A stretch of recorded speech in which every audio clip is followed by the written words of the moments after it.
I mean, I love this idea that they shouldn't. Where would you come up with the idea that they shouldn't? Yeah.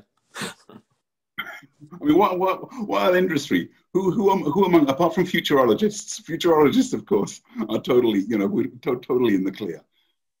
I think they could, and there's something here as well around this academicization, if that's even a word, and ivory towerification of the economics business that creates the possibility that, that's even a legitimate question.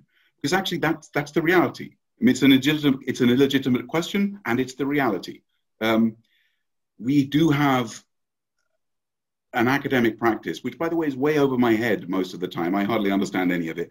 That is divorced from its economic consequences and must be divorced from that, I think, in order to sustain itself logically. You must be distanced from the consequences of an economic model that thinks that the externalities of climate change are irrelevant to policy in order to sustain it and to credibly put it forward. You're not looking it in the eyeballs if you can think it doesn't exist.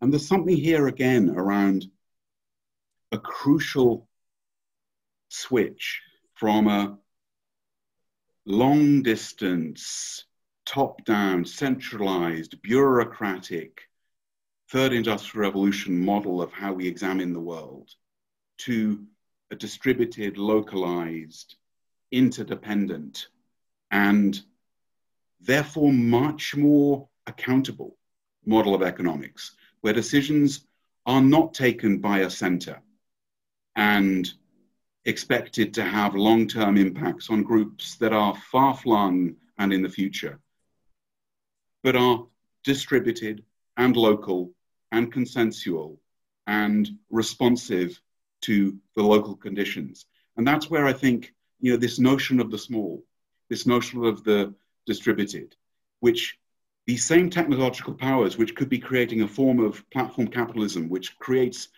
a class of the big useless and creates levels of economic inequality with Gini coefficients approaching the perfection of one. These same technological forces could also create these highly distributed, very powerful, low code often tools that would unlock the cognitive surplus, the capabilities of the hundreds of millions around the world, and allow exactly that low